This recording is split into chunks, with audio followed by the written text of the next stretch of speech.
Hey, welcome back to Tiny House and Off-Grid Resources. Do you remember last week's video where I was talking about my deep storage cupboard where I keep all my useful chemicals and potions? Things like baking soda, citric acid, Epsom salts, DMSO, dimethyl sulfoxide, colloidal silver, all that type of stuff. My go-to cupboard. Well, in my go-to cupboard, I've got a go-to box. Basically, it's my medical supplies and it's stuff that I've had for a long time, predominantly first aid, but there's a few other things in here as well.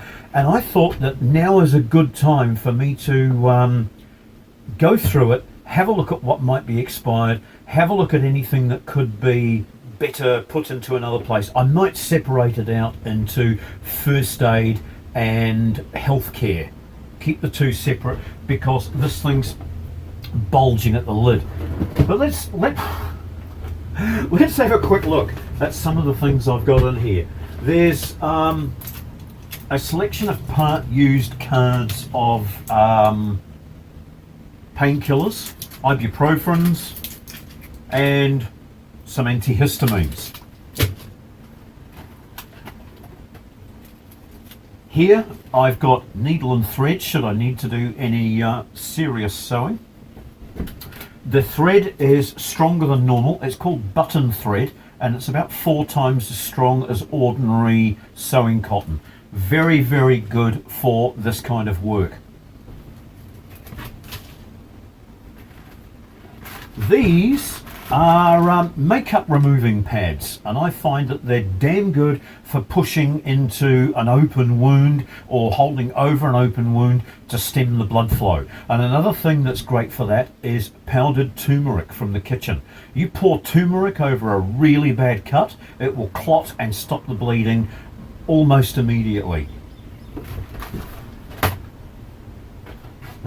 Something I've got a lot of here is various types of paracetamol and ibuprofen. I've been storing these up each time I go to the supermarket because they are getting harder and harder to get. I've noticed that just lately the painkiller section is down to about 20% of what it normally is. It's normally one entire section of about 5 shelves. That's been reduced down to 1 shelf. Something's going on. We need to be ready for whatever happens next. Dettol.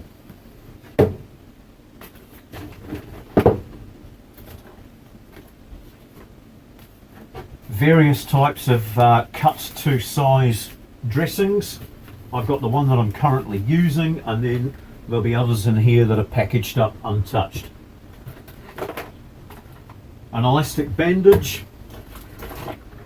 This is betadine, which is a sore throat gargle. It's antiviral, antibacterial throat wash. Another elastic bandage with the little ace bandage clips for tightening up. These are pH strips, pH testing strips, designed for testing swimming pools, but very good for testing urine, and that'll give you a good idea of your overall acidity or alkalinity. More small gauze bandages. Another elastic bandage. Strapping tape. If you've got ligament damage or really badly pulled muscles, you can immobilize a joint using strapping tape. While we're on the subject of strapping tape, it's worth watching a couple of videos on sports injuries so that you know how to strap a joint if something has happened.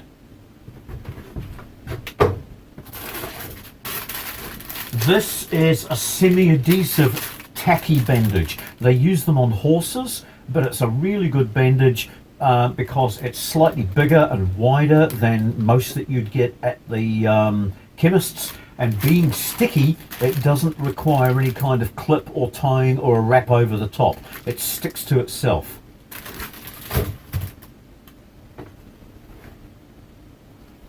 I love this stuff. It's called Irish moss, and it's a general health tonic. If you're down, if you've been sick, this is a great pick-me-up. Should be taken daily or twice daily until you're feeling fit as a fiddle again. Irish moss isn't a moss. It's not even Irish. It's a seaweed.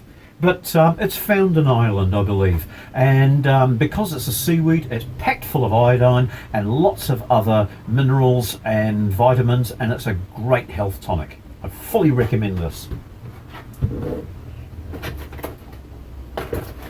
This is a little container of witch hazel eye drops for cleaning stuff out of the eyes if anybody gets a foreign body in their eye. Dust, sawdust, grit, anything like that. You can ease eye irritation using witch hazel. Antiseptic ointment. Another sticky bandage. Strapping tape. You can't have too much of this stuff, but if you're going to store it for a long period of time, it needs to be kept cool. If it gets hot, it congeals into one solid lump and you won't be able to get it apart. And if you do peel it apart, funnily enough, it's really, really sticky to get apart, but when you pull it out, the sticky's gone. It just doesn't work if you get it warm. So keep this cool. Another gauze bandage. You'll get a smile out of these. These are Aquarium Antibiotics. It's fish pharmacy. You can get it without a prescription, of course, because it's not for you, it's for your fish, but the active ingredient is exactly the same as in the well-known human antibiotic, tetracycline. Full name is tetracycline hydrochloride, and it's a broad spectrum human antibiotic packaged for fish. I have one or two disposable razors in here just in case you need to shave a part to make a better job of fixing whatever problem you've got on the human body.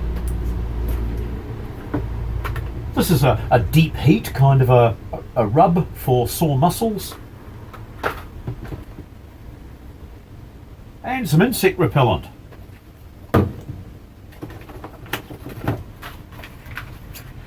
These are the fabric dressing strips that haven't been taken out of their packets yet.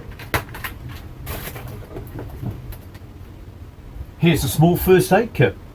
Not very comprehensive. It's the kind of thing that you'd probably put in your car, and it's basically just a selection of band-aids. A bag full of premium quality disposable gloves. Latex needs to be kept out of the light and away from heat, otherwise it deteriorates really quickly.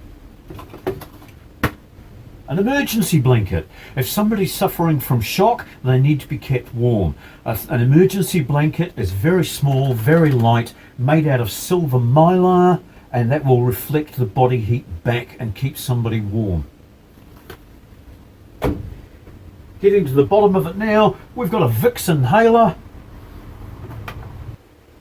and a little tube of Zavirax, the stuff that you use on ulcers and cold sores.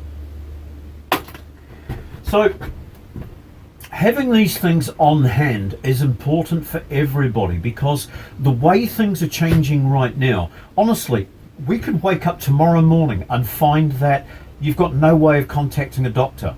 It could be a communication problem, it could be a transport problem, it might even be a government problem. Who knows? They might even just change the things that they provide services for. We may have no water, no electricity, no doctors, no communication. We really don't know. So we've got to look after ourselves and our loved ones. So please, take some inspiration from this. Go down and get yourself some supplies while you still can. Tomorrow's video is going to be about making colloidal silver. In the last colloidal silver video, I showed you all about the history of colloidal silver, what it can be used for, and I gave a brief little overview of how you make it. In this next video, I'm going to show you all the details, everything you need to know to make your own colloidal silver at home for cents per gallon. This little video's been by no means comprehensive. All I've done is shown you what I've got in my medical kit. I know that there's big gaping holes in there. There's other stuff that I should have. If you can think of something, please make a mention in the comments below. Tell me what's in your medical kit. Let's work together to get through this. Things could change overnight in a dozen different ways. So this is just one more way that you can be prepared for whatever happens.